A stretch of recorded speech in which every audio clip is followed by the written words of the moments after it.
이 시간 너의 맘속에 하나님 사랑이 가득하기를 진심으로 기도해 간절히 소망해. 하나님 사랑 가득하기를. 하나님은 너를 사랑해. 얼마나 너를 사랑하시는지. 너를 위해 저 별을 만들고 세상을 만들고 아들을 보냈네. 오래전부터 널 위해 준비된 하나님의 크신 사랑. 너의 가는 길 주의 사랑 가득하기를 축복해.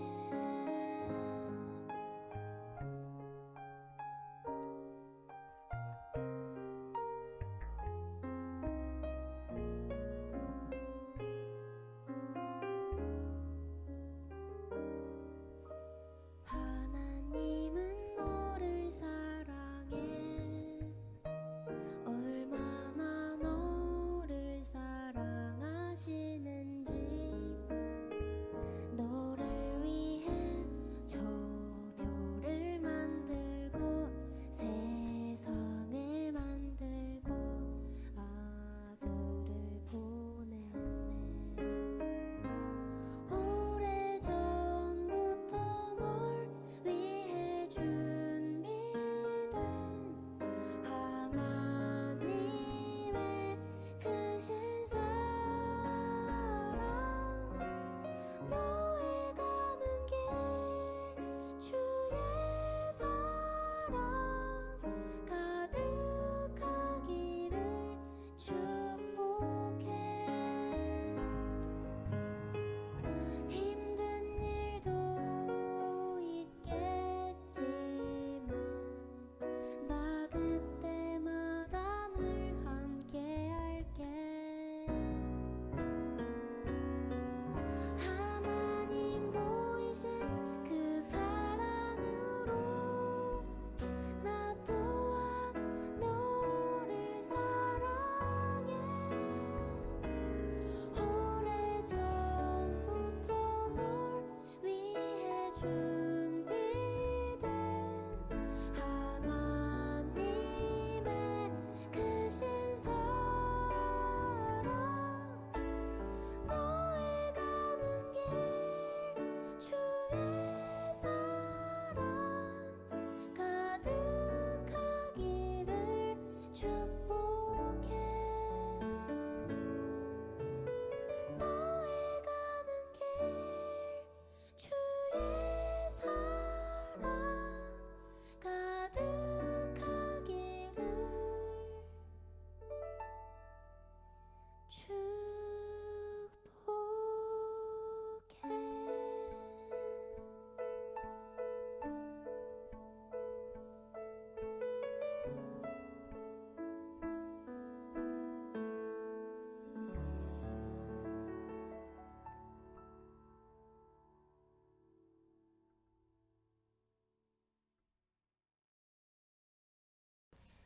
할렐루야. 이 시간에 우리 다 같이 기도하심으로 예배 시작하도록 하겠습니다. 제가 잠깐 기도하겠습니다.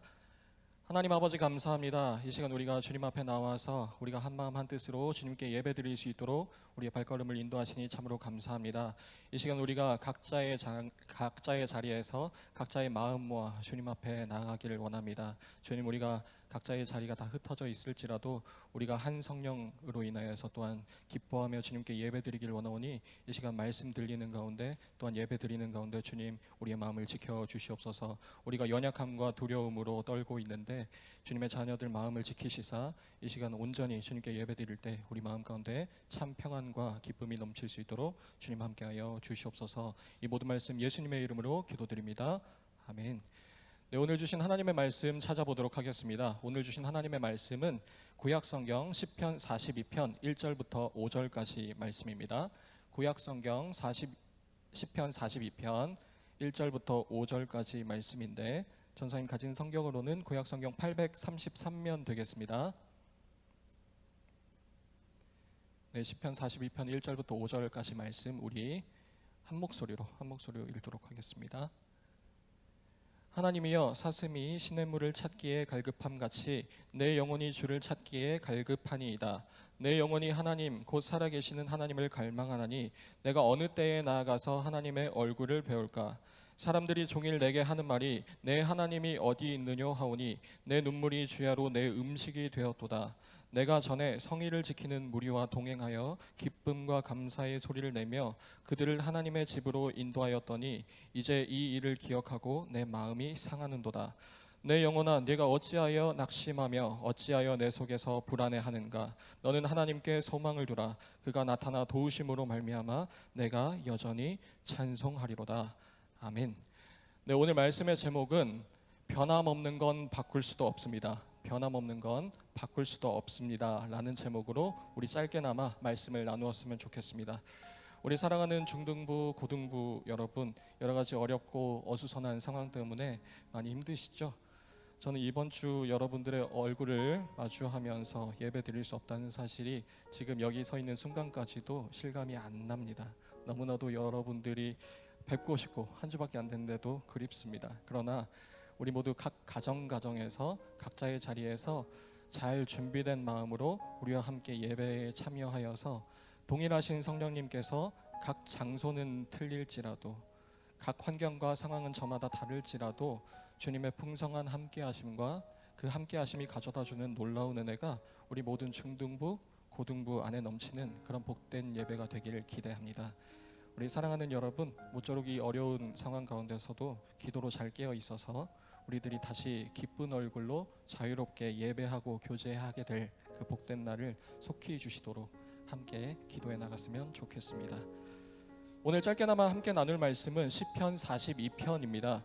전사님이 이 본문을 묵상하는 가운데 설교로까지 옮기게 된 까닭은 먼저는 어쩌면 갖가지 이유 때문에 지금 예배드릴 수 없는 이 상황이 지금 이 시편을 기록한 사람이나 우리의 상황이나 너무 비슷했기 때문이고, 둘째로 그렇기에 더더욱 하나님이 우리에게 주신 메시지가 더욱더 분명하게 우리에게 다가오지 않을까 해서 설교로 옮기게 되었습니다. 오늘 이 말씀을 통하여서 우리 마음에도 하나님이 주시는 평안함이 함께 하길 소망합니다. 요즘 같은 현실에서 필요한 것은 어쩌면 위로의 한마디일지 모르겠습니다. 마스크라도 쓰지 않으면 집 밖에도 나갈 수 없을 정도로 불안하고 두려운 오늘 그리고 내일이, 어쩌면 우리는 누군가가 나았다는 그 소식, 어쩌면은 누군가가 백신을 개발했던 그 소식이 과연 이게 사실일까에 대한 그런 진위 여부를 떠나서 일단 그 소식이 우리 귀에 들리길 원하고 그 소식이 우리 귀에 들린다면 우리 마음 가운데 참 위안이 되지 않을까, 그런 생각이 듭니다. 왜냐하면 희망이 보이기 때문입니다. 그래서인지 특히 우리 믿는 사람들에게는 더더욱 이런 부분이 민감한 것 같아요. 더더욱 이런 부분이 민감하기 때문에 그와 동반해서 답답함과 목마름이 더욱더 생기는 것 같습니다. 왜냐하면 우리에겐 하나님이 함께 하신다는 사실이 추가되어 있기 때문입니다. 그래서 어떨 때는 더 이해가 되지 않는 것 같습니다. 하나님이 정말 나와 함께 하신다면 이런 사태가 벌어지지 않아야 할 텐데, 이러한 바이러스에 걸릴 일도 없어야 되고 세상으로부터 손가락질 당하지도 않아야 될 텐데, 교회에 예배드리러 가지 못하는 상황조차도 없어야 될 텐데, 하나님이 함께 하신다면 이런 어려움 없이 우리가 평안해야 될 텐데, 그런데도 불구하고 상황이 그렇지 않다 보니 우리 마음 가운데 어쩌면 믿지 않는 사람들보다도 더 갈급함과 더 답답함이 있는 것 같습니다.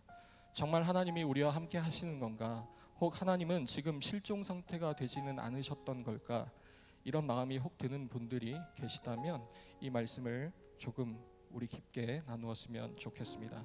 오늘 이 시편을 기록한 사람은 누군지 알 수가 없습니다. 이름도 나이도 생김새도 그 어떤 것도 알 길이 없습니다. 다만 우리가 한 가지 확실하게 알 수 있는 것은 이 시편을 기록한 지금 이 사람이 매우 어려운 상황 가운데 처해 있다는 사실입니다. 그래서 이 사람은 자신이 마치 목이 타들어가는 한 마리의 사슴과 같다 이렇게 표현을 합니다. 우리에게 익숙한 찬양이 있습니다. 전사님이 이 가사를 불러드리면 아마 여러분들이 머릿속에 떠오르는 찬양이 있을 것인데 한번 들어보세요.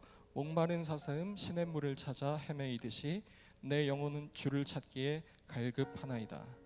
여러분들 다 아시는 찬양이라 생각합니다. 잔잔한 찬양이라 그런지 어떻게 보면 이 시편을 기록한 사람의 절박함보다도 조용히 하나님을 묵상하고자 하는, 조용히 하나님께 의지하고자 하는 그런 기도에 담긴 그런 모습이라고 생각할지 모르겠는데 사실은 그렇지 않아요. 잔잔한 찬양, 잔잔한 분위기와는 달리 이 시편을 기록한 사람은 현재 굉장히 어려운 상황입니다. 오랜 가뭄 때문에 모든 시냇물들이 말라버린 상황이었어요. 물이 흐르는 시냇물 밑바닥까지 내려가서 헐떡거리고 있는 겁니다. 가뭄이 오래되었기 때문에 과연 물이 있을까 그런 일말의 희망도 없이 일단 당장이라도 목을 축이지 않으면 죽을 것 같으니까 어떻게든 신락 같은 희망을 품고, 아니 희망 없이도 살기 위해서 그렇게 시냇물을 찾아다니는 그런 목마른 사슴의 자신을 빗댑니다. 그 정도로 지금 이 사람은 답답해서, 너무나도 답답해서 하나님을 찾고 있는 겁니다. 정확히 무슨 일인지 우리가 알 길은 없지만 그는 그 정도로 답답해서 하나님의 얼굴을 구하고 있는 내용이 오늘 읽은 시편 42편 내용입니다. 우리 2절 말씀 한번 같이 볼까요? 내 영혼이 하나님 곧 살아계시는 하나님을 갈망하나니 내가 어느 때에 나가서 하나님의 얼굴을 배울까? 여러분들 지금 하나님을 볼 수 없다는 겁니다. 하나님을 만날 수가 없는 겁니다. 유배를 당한 건지 어쩐 건지 지금 이 사람이 원하는 것은 딱 하나, 하나님이거든요. 하나님을 만나야만 되는데, 그런데 지금 현실은 하나님께 예배 드리러 갈 수도 없는 그런 상황이라는 겁니다. 지금 이 사람에게 딱 필요한 한 가지는 하나님이 함께 하심에 대한 확신인데 그 확신이 들지가 않는 상황입니다. 주위에선 이 사람들을 비웃기 시작합니다. 네가 믿는 하나님 계시긴 하니? 계신다면 왜 아무런 응답도 안 하시니? 너가 이렇게 힘든데 왜 너가 믿는 하나님은 널 내버려 두시니? 그런 비웃음에도 조롱에도 아무것도 할 수 없다는 사실이 지금 이 순간에 그렇게 거창하지 않아도 괜찮으니까, 주님께서 아주 작게라도 괜찮으니까 응답을 해주시면 참 좋겠는데 그마저도 아무런 대답과 응답이 없는 겁니다. 여러분, 사람이 가장 비참할 때가 언제인지 아십니까? 지금 마주한 어려운 현실에서 아무것도 할 수 없는, 그냥 넋놓고 있을 수밖에 없는 그런 무기력한 상황일 때, 그렇지 않았던 예전의 기억이 떠오르는 순간, 그때가 가장 비참합니다. 차라리 너무나도 복잡하고 어려워서 그런 생각조차 들지 않는 상황이면 어떨지 모르겠으나 너무나도 힘듦 가운데 예전에는 그렇지 않았는데 하는 생각이 떠오를 때, 그때만큼 사람이 비참해지는 순간이 없는 거예요. 나와 함께 예배했었던 사람들, 친구들 한 명 한 명이 떠올라 가면서, 그래 그때는 내가 정말 행복했었는데, 그렇게 같이 기쁘게 하나님을 향해 예배할 때가 정말 귀하고 좋은 시간이었는데, 그런데 지금 이 시편을 기록한 사람에게는 그 순간이 다시는 오지 않을 것 같다고 느껴지는 겁니다. 이런 상황에서 아무리 오늘 읽은 5절 말씀처럼 그래도 그러면 안 돼, 내가 하나님을 신뢰하기 때문에 그러면 안 돼, 어떻게 하나님을 믿는 사람이 낙심할 수 있겠어, 어떻게 불안해할 수 있겠어, 하나님이 나와 함께 하시잖아, 하나님께 소망을 두어야 하지 않겠니? 라고 스스로 다독이는 말, 다독이는 장면은 어떻게 보면 우리에게 위안이 되기보다는 참 비참함을 극대화시키는 장면처럼 다가옵니다. 그리고 오늘 말씀은 끝이 납니다. 대체 어디가 어떻게 위로가 될까요? 이 말씀이 어떻게 우리에게 위로가 될까요? 하나님은 우리에게 무엇을 말씀하시고 싶으신 걸까요? 마치 사슴이 가뭄으로 말라버린 시냇물에서 물 한 방울 찾으려고 뛰어다니는 그런 절박함 속에도 성경은 그 사슴이 시냇물을 찾았는지 찾지 못했는지도 그려내지 않는 그런 상황에서도 단순히 하나님이 함께 하시니까 낙심하지 말아야 된다. 단순히 하나님을 나는 믿기 때문에 나는 불안해하지 말아야 된다. 이 말을 위로로 삼으려고 여러분들에게 전도사님이 던진다면 그것이 여러분에게 어떤 소망이 되고 어떤 힘이 되고 어떤 위로가 되겠습니까? 아마도 이 말은 지금 우리에게 어떤 감동도 어떤 위로도 되지 않을 겁니다. 그런데 이것이 끝이 아니라 오늘 우리를 더욱더 힘 빠지게 하는 사실이 하나 있는데, 그것은 성경에 등장하는 인물들이 하나같이 이런 모습들이 강하다는 거예요. 아니, 대부분입니다. 하나님을 잘 믿고 신뢰했는데 하나님이 정말 필요할 때 마치 함께 계시지 않는 것 같은 경험을 했던 사람들이 생각보다 많이 성경에 있다는 겁니다. 우리가 잘 아는 요셉이 그러했고, 욥이 그러했고, 엘리야가 그러했습니다.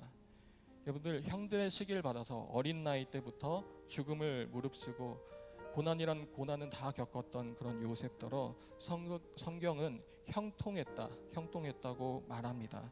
그가 총리가 되었을 때, 한 나라의 대표가 되었을 때 성경은 그를 향해서 형통했다고 표현하지 않고 오히려 억울하게 감옥에 갇혀서 가장 비참한 모습들일 때 하나님은 요셉을 가리켜서 형통했다고 평가합니다.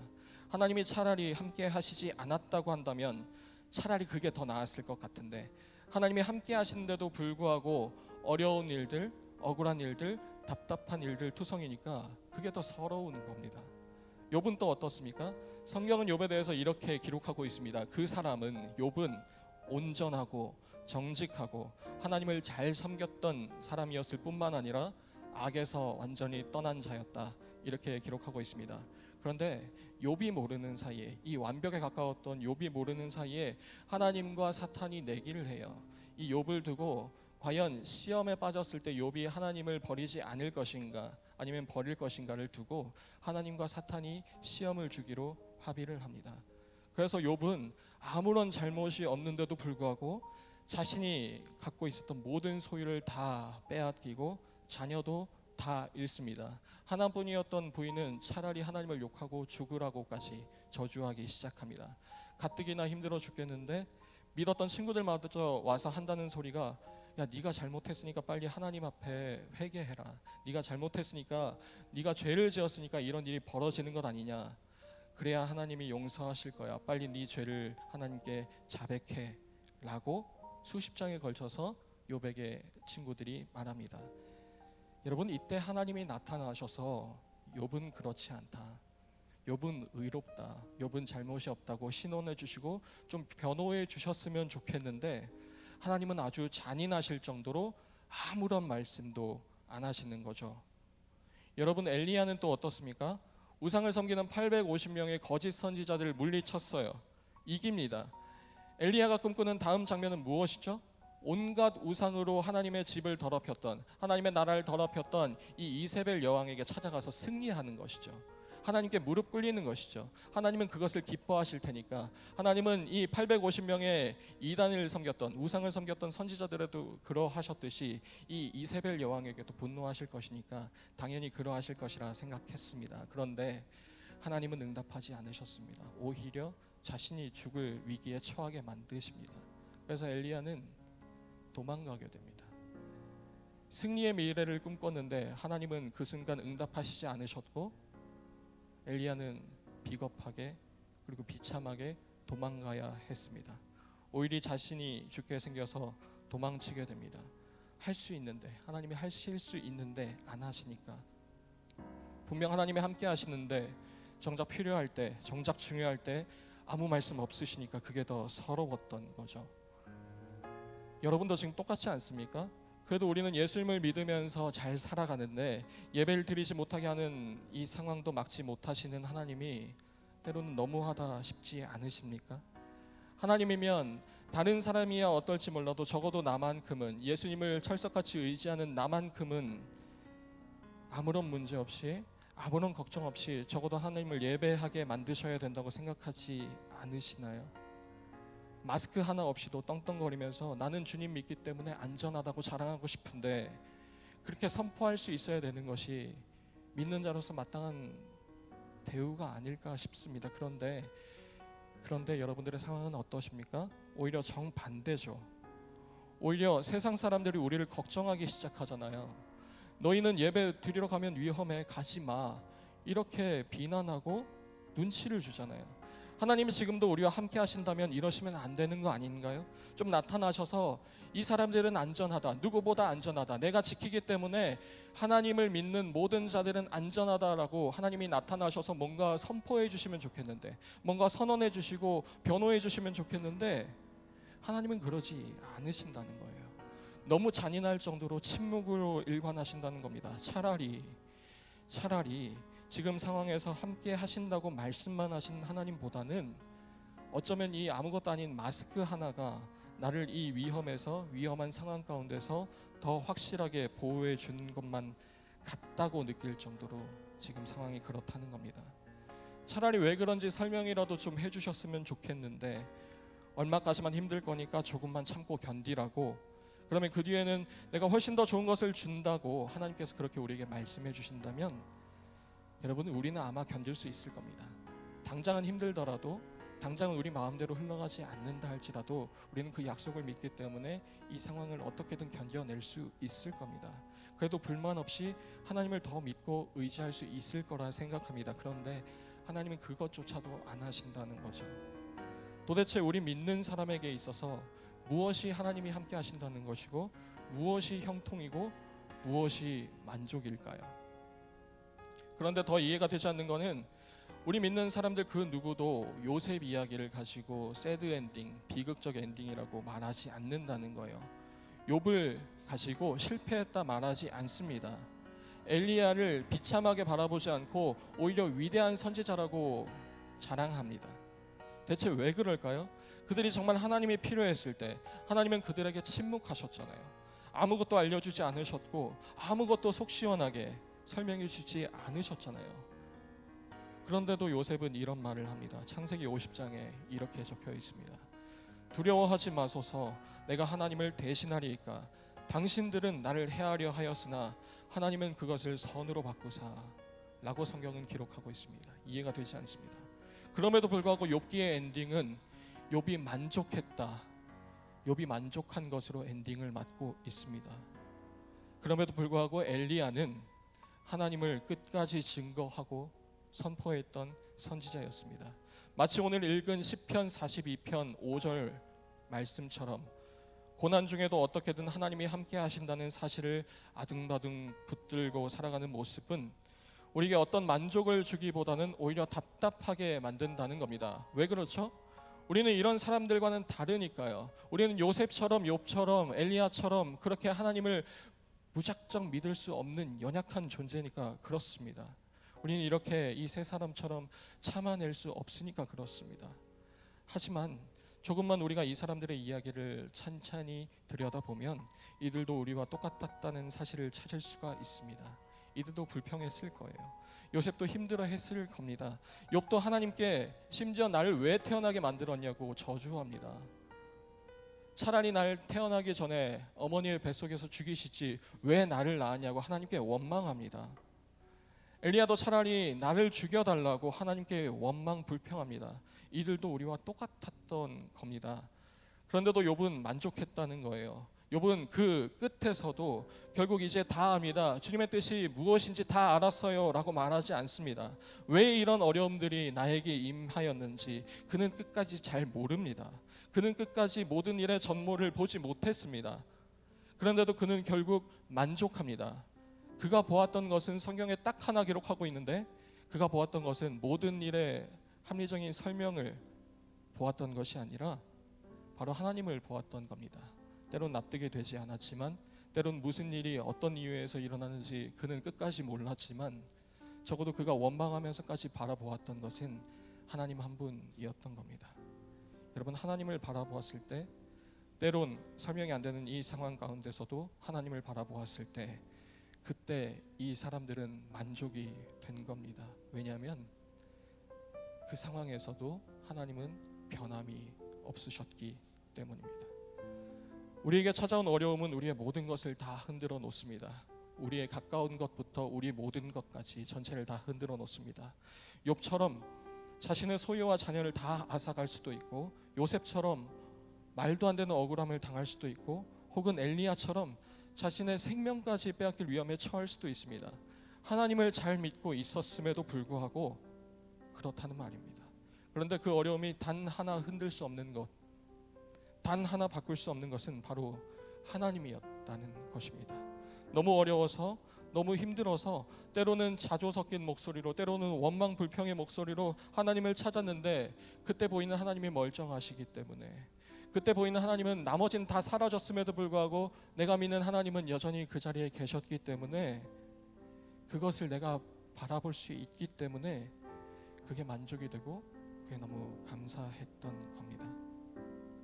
여러분, 이 말씀이 과연 지금 당장 여러분에게 어떤 위로가 될지 전사님은 알 수 없습니다. 그럼에도 우리는 하나님을 붙들어야 된다, 이 말만을 전사님은 할 수가 있을 겁니다. 적절한 설명도 적절한 위로도 저는 여러분들에게 해줄 수 없지만, 그럼에도 저는 여러분들에게 감히 부탁드립니다. 하나님을 의지하시기 바랍니다. 하나님을 찾으시기 바랍니다.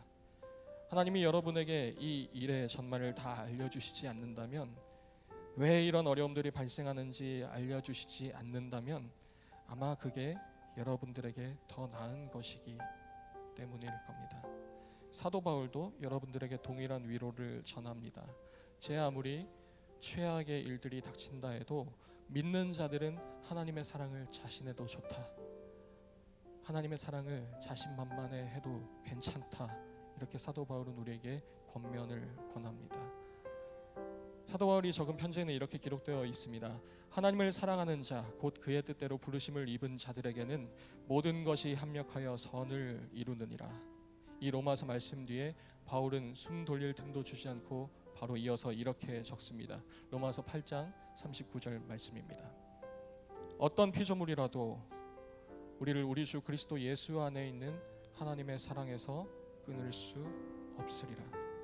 여러분, 어떤 상황에서도 바뀌지 않는 것, 어떤 큰 문제도, 심지어 코로나 바이러스조차도 결코 바꿀 수 없는 것, 그것은 변함없는 하나님의 사랑이라는 것입니다.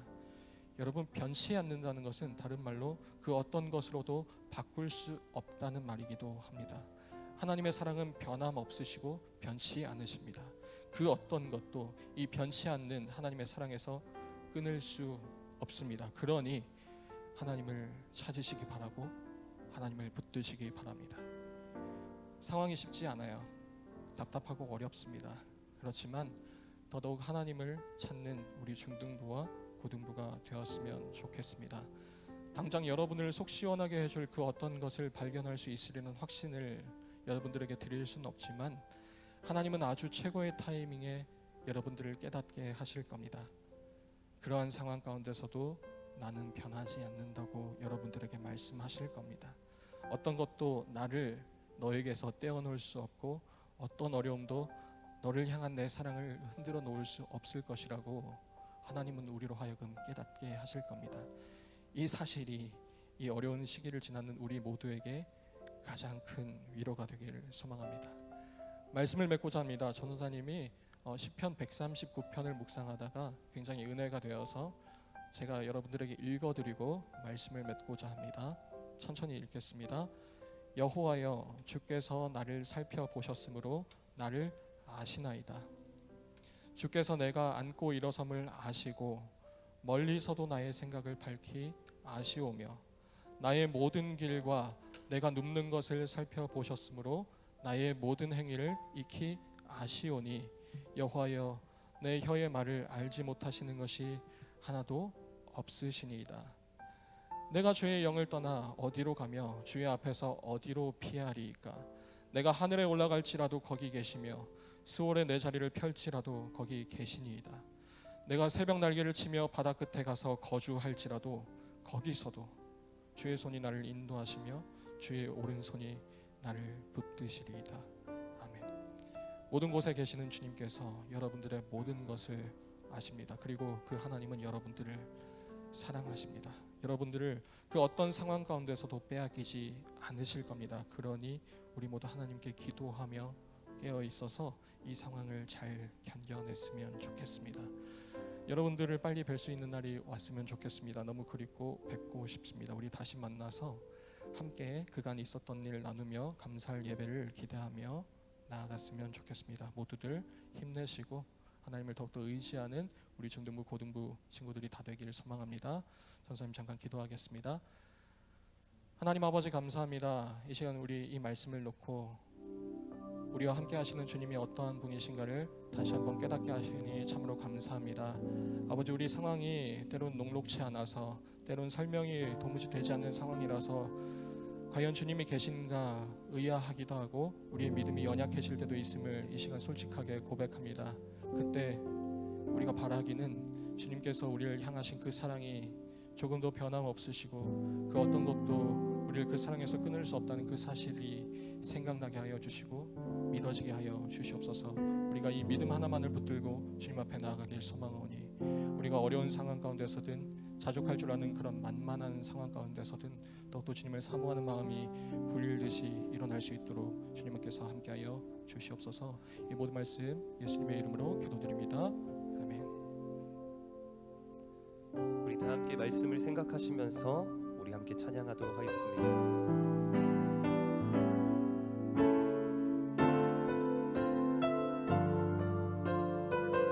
아무것도 두려워 말라. 아무것도 두려워 말라. 주 너의 하나님이 지켜주시네. 놀라지 마라. 겁내지 마라. 주님 나를 지켜주시네. 아무것도 두려워 말라. 아무것도 두려워 말라. 주 나의 하나님이 지켜주시네. 놀라지 마라. 겁내지 마라. 주님 나를 지켜주시네. 주님 나를 지켜주시네. 내 맘이 힘에 겨워 지칠지라도 주님 나를 지켜주시네. 세상의 험한 풍파 몰아칠 때도 주님 나를 지켜주시네.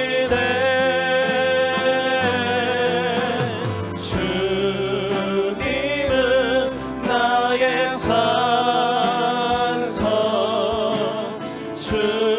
주님은 나의 요새, 주님은 나의 소망, 나의 힘이 되신 여호와. 내 맘이 힘에 겨워 지칠지라도 내 맘이 힘에 겨워 지칠지. 주님 나를 지켜주시네. 주님 나를 지켜주시네. 세상의 험한 풍파 세상의 험한 풍파 보라 변하지 않는 한 가지 사실이 무엇입니까? 주님 나를 지켜주시네.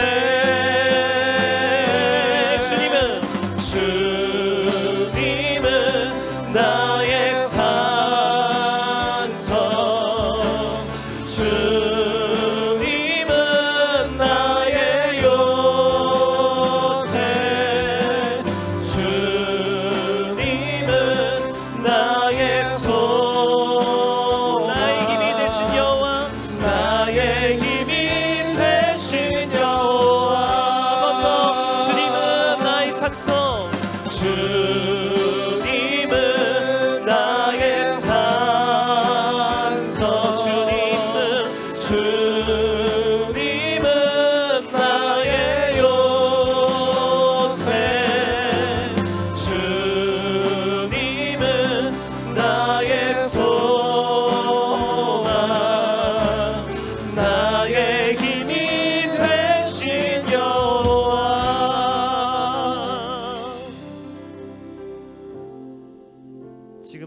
살아계셔서 우리와 함께 하시는 하나님 아버지 참으로 감사합니다.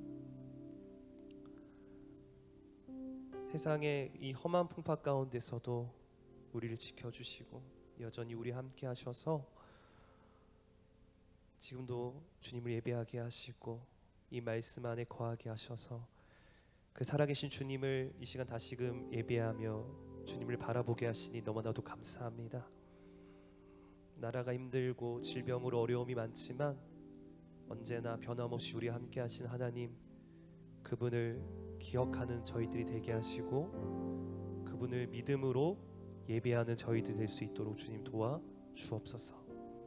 그 하나님이 지금도 이 세상을 돌보고 계신다는 사실, 교회를 돌보고 계신다는 사실, 우리와 함께 한다는 사실을 이번 한 주도 굳게 믿고 이 믿음으로 승리하는 저희들의 삶이 될 수 있도록 도와 주시옵소서. 지금 각자가 떨어져서 예배하지만 다시금 우리가 하나 되어 함께 모여 주님을 예배하는 날이 속히 오게 될 줄 믿고 함께 기도하면서 우리 일상을 열심히 살아가는 저희들의 삶이 될 수 있도록 도와주시옵소서. 우리 고등부, 중등부 친구들, 우리 선생님, 우리 전사님, 목사님, 주님 함께하여 주셔서 우리 모두의 삶이 하나님의 기쁨이 되고 영광이 되고 간증이 되어지고 이번 한 주에도 승리했다, 감사했다라고 함께 고백할 수 있는 우리 모두가 될 수 있도록 이번 한 주도 우리를 지키시고 인도하여 주시옵소서. 감사드리며 예수님 이름으로 기도드립니다. 아멘. 우리 다 함께 주기도문으로 우리 예배를 마치도록 하겠습니다. 하늘에 계신 우리 아버지여, 이름이 거룩히 여김을 받으시오며 나라의 마옵시며 뜻이 하늘에서 이룬 것 같이 땅에서도 이루어지이다. 오늘날 우리에게 일용할 양식을 주옵시고 우리가 우리에게 죄 지은 자를 사하여 준 것 같이 우리 죄를 사하여 주옵시고 우리를 시험에 들게 하지 마옵시고 다만 악에서 구하옵소서. 대개 나라와 권세와 영광이 아버지께 영원히 있사옵나이다. 아멘.